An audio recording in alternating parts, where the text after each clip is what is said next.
Good morning friend. फिर से आज आप लोग का हमारे यूट्यूब चैनल नॉलेज एकेडमी अकादमी पे स्वागत है। तो आइए हम आज कक्षा 10वीं का बीटीसी का एक बुक है जिसका प्रश्नावली है 2.2.2। इसका प्रश्न एक का तो कुछ वो 1 2 3 में से कुछ 6 में से मैं 2 3 बना के दिखा दिया हूँ। उसी आधार पर तो अन्य सारे प्रश्न बन जाएंगे।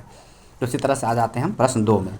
प्रश्न 2 क्या कहता है कि क्या कहता है, एक द्विघात बहुपद ज्ञात कीजिए। अब इसमें क्या करना था, यहाँ था शून्य ज्ञात करना, ये बहुपद दिया हुआ था। इसमें अब है कि शून्य के दिया हुआ है तो बहुपद ज्ञात करना है जिसके शून्यकों के योग तथा गुणनफल क्रमशः दी गई संख्याएं। देखिए क्या लिख रहा है, शून्यकों का योग और गुणनफल दोनों दिया गया। तो पहला टर्म हमारा शून्यकों का योग है और दूसरा टर्म हमारा शून्यकों का गुणनफल है। जो शून्य क्या होता है हमारा हम लोग तो जानते ही है। तो चलिए अब इसमें से हम 2 3 बना के दिखा देते हैं आपको, उस आधार पर आपका सारा प्रश्न बन जाएगा। तो चलिए आते हैं हम प्रश्न पे। अब देखिए ये हमारा पहला क्वेश्चन है, दिया गया है शून्यकों का योग है 1/4 और शून्यकों का गुणनफल है -1। इसीलिए द्विघात बहुपद बराबर क्या होता है, पहला द्विघात बहुपद बराबर निकालने के लिए हमारा होता है x² माइनस होता है शून्यकों का योग इंटू x प्लस होता है शून्यकों का गुणनफल,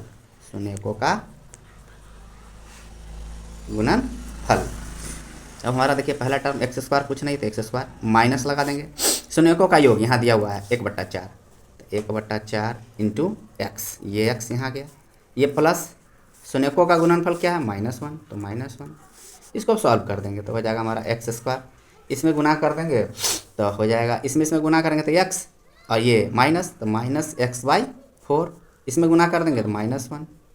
अब हम क्या करेंगे, इसका एलसीएम ले लेंगे, लघुत्तम लेके इसका बना देंगे, बट्टा पका जोड़ बना देंगे। तो 4 का एलसीएम 4 आया, 1 चौका 4, 4x², ये माइनस है, माइनस लगा देंगे, 4 से 4 एक बार में कटेगा तो x रह जाएगा, x से कटेगा 4 तो -4 हो जाएगा, 1 चौका 4 बराबर क्या हो सकता है 0 हो सकता है। तो 0 होगा तो ये वाला टर्म उधर चल जाके 4 से 0 में मल्टीप्लाई होकर 0 हो जाएगा। तो हमारा टर्म क्या बच जाएगा 4x² -x -4। ये हमारा उत्तर हो गया, ये हमारा द्विघात बहुपद हो गया, ये हमारा द्विघात बहुपद हो गया। तो इसमें हम आपको कुछ बात समझाने के लिए बता दें कि जैसे मान लीजिए आपका कोई टर्म है, तो आप इसमें कैसे इसको सॉल्व करेंगे आगे से देख लीजिए। तो देखिए यहाँ दिया था, चूँकि हम लोग जानते हैं कि इसका शून्य क्या होता है, अल्फ़ा होता है, एक बीटा होता है। तो ये अल्फ़ा और बीटा को जोड़ते हैं, अल्फ़ा प्लस बीटा को जोड़ते हैं तो इसको क्या कहते हैं हम लोग, शून्यकों का योग। इसी को दोनों को गुना कर देते हैं तो होता है शून्यकों का गुणनफल। इस प्रश्न में देखिए ये अल्फ़ा प्लस बीटा ये दोनों मिलके कितना के बराबर दिया हुआ है, ये दिया हुआ है 1/4 के बराबर। और ये अल्फ़ा इंटू बीटा दोनों को मल्टीप्लाई करने के बाद जो आया हुआ वो आया हुआ है हमारा -1। यहाँ अल्फ़ा बीटा नहीं दिया हुआ है, अल्फ़ा प्लस बीटा बराबर दिया हुआ है, यहाँ अल्फ़ा इंटू बीटा बराबर दिया हुआ है -1। इसलिए आप लोग इसको कंफ्यूज नहीं करेंगे कि अल्फ़ा प्लस बीटा कैसे आ गया। तो अल्फ़ा अलग होता है, बीटा अलग, इसका शून्य एक होता है, इसका शून्य दूसरा शून्य एक होता है। इस दोनों शून्यकों का जोड़ है 1/4 के बराबर, इस दोनों शून्यकों का गुणनफल है -1 के बराबर। इसलिए इस चीज़ को आप लोग ध्यान रखेंगे। तो ये यहाँ पर दिया हुआ अल्फ़ा प्लस बीटा, ये जो शून्यकों का योग का मतलब ये अल्फ़ा प्लस बीटा, शून्यकों का योग बराबर फॉर्मूला होता है आप लोग को मालूम ही है, -b/a होता है। और शून्यकों का गुणनफल क्या होता है c/a, ये भी आप लोग को जानते ही होंगे। तो ये है, तो अल्फ़ा प्लस बीटा बराबर ये दिया हुआ, अल्फ़ा इंटू बीटा बराबर -1 दिया हुआ, इसलिए कंफ्यूज नहीं करना है। और ये जो फॉर्मूला होता है द्विघात बहुपद का मानक रूप होता है x² माइनस शून्यकों का योग इंटू x प्लस शून्यकों का गुणनफल। ये हमारा एक फॉर्मूला होता है जिसका हम लोग यूज करते हैं क्या निकालने के लिए, तो द्विघात बहुपद निकालने के लिए। तो यहाँ शून्यकों का योग ये वाला टर्म दिया हुआ है उसको रख दिए, शून्यकों का गुणनफल ये वाला टर्म तो यहाँ ये रख दिए, इस आधार पर ये हमारा द्विघात बहुपद बन जाता है। इस तरह से हमारा ये द्विघात बहुपद ये हो गया। अब आइए इसी कड़ी में हम इसका दूसरा प्रश्न देखते हैं। दूसरा प्रश्न क्या दिया हुआ है, दूसरा प्रश्न देखिए, इसका शून्य दिया हुआ है एगो √2 और एक दिया हुआ है 1/1/3, √2 और 1/3।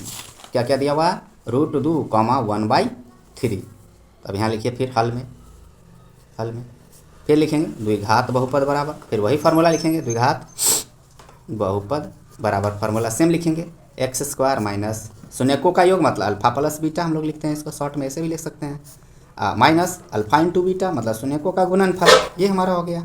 अब देखिए एक्स स्क्वायर सेम हो जाएगा, अल्फा प्लस बीटा दिया हुआ है √2, तो यहाँ लिख देंगे माइनस, ये वाला माइनस माइनस, यार इसके जगह लिख दिए हम √2, ये एक्स बाहर माइनस अल्फा इंटू बीटा 1/3, तो 1/3 इसको सॉल्व करेंगे तो आगे हो जाएगा एक्स स्क्वायर, इसमें गुना करेंगे तो हो जाएगा माइनस √2x माइनस 1/3। अब सबके नीचे 1 लगा लेंगे, इसका एलसीएम बना लेंगे। इसका एलसीएम क्या आया 3, 1 से 3 से तो 3x स्क्वायर माइनस 1 तिहाई 3 तो 3 से 3 √2x, इसमें गुना करेंगे 1 तिहाई 3 1 3 इकाई 3 1 -1, यहाँ था प्लस होता है ना, यहाँ प्लस होता है, अल्फा प्लस बीटा होता है, यहाँ प्लस होगा इसलिए ये प्लस हो जाएगा। तो ये हमारा ये होता है alpha x square minus alpha into alpha plus शून्यकों का योग इंटू एक्स, अब प्लस होता है अल्फा इंटू बीटा। तो अब इस तरह से ये हमारा इधर से जीरो टर्म में से 0 हो जाएगा, तो इसका हमारा टर्म द्विघात बहुपद हो गया 3x स्क्वायर माइनस 3 √2x + 1, ये हमारा उत्तर हो गया। दूसरा समझ में आ गया होगा, हमें उम्मीद है। चलिए अब हम आते हैं इसके तीसरे प्रश्न पे।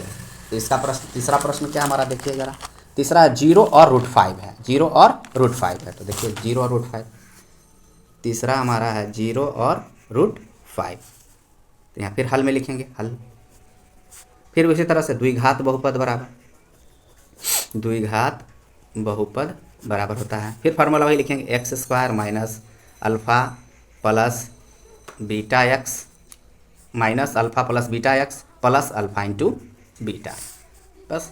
तो ये एक्स स्क्वायर यही रह जाएगा, माइनस का टर्म माइनस लगा देंगे, अल्फ़ा प्लस बीटा बराबर क्या दिया हुआ है 0, तो 0 into x plus alpha into beta क्या दिया हुआ है √5, तो √5 लगा देंगे, यहाँ लिख देंगे।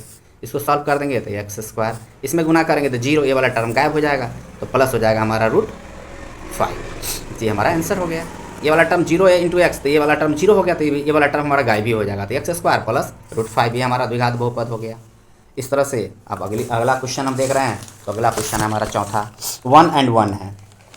तो ये भी है देखिए 1 and 1, 1 and 1, फिर उसी तरह से लिखेंगे हल में द्विघात बहुपद बराबर, द्विघात बहुपद बराबर क्या होता है, same formula x square minus alpha plus beta x plus alpha into beta, same से लिख देंगे x square minus alpha plus beta हमारा 1 है, तो 1 into x plus alpha into beta भी हमारा 1 है, तो हम लिख देंगे x square minus x plus 1, ये हमारा बन गया द्विघात बहुपद। फिर हम आगे आते हैं पाँचवा, देखिए पाँचवा क्या है, -1/4 एंड 1/4, प्लस में है माइनस में, एक महिला है -1/4 एंड 1/4, फिर इसका हल लिखेंगे उसी तरह से द्विघात बहुपद बराबर, द्विघात बहुपद बराबर क्या होता है x square minus alpha plus beta x plus alpha into beta, यहाँ लिख देंगे x square minus alpha plus beta हमारा क्या है -1/4 into x plus alpha into beta क्या है 1/4, इसको सॉल्व कर देंगे तो हो जाएगा x square minus minus plus में एक्स से गुना करेंगे तो प्लस x/4 प्लस 1/4, इसका फिर एलसीएम ले लेंगे, तो एलसीएम ले लेंगे तो 4 हो जाएगा, 1 चौका 4, 4x square plus x plus 1, ये इसको गुना कर देंगे तो 0 हो जाएगा, तो ये वाला हमारा टर्म बच जाएगा, तो हमारा टर्म बच जाएगा 4x square plus x plus 1, ये हमारा आंसर हो गया द्विघात बहुपद। हमारा लास्ट है छठा, तो छठा हम आपको शॉर्ट में इतना ही बता देते हैं। इसका आंसर इसका दिया हुआ है 4 and 1, 4 and 1 का हल लिख देंगे, तो हम डायरेक्ट लिख देंगे x square minus alpha plus beta into x minus alpha plus beta plus alpha into beta, तो यहाँ देखिए एक्स स्क्वायर लिख देंगे माइनस ये हमारा अल्फ़ा प्लस बीटा है 4 इंटू एक्स प्लस 1, तो ये हमारा आंसर हो जाएगा x square minus 4x plus 1, ये हमारा द्विघात बहुपद हो गया। इस तरह से इसके 6 प्रश्न बन गए हैं। हमें उम्मीद है कि आपको ये समझ में आया होगा। फिर अगर आपको कोई डाउट हो तो आप हमें लाइक और कमेंट कर दीजिएगा, निश्चित रूप से मैं आपके प्रश्नों का उत्तर दूंगा। ठीक है, मिलते हैं अगले वीडियो में। Thank you, have a nice day.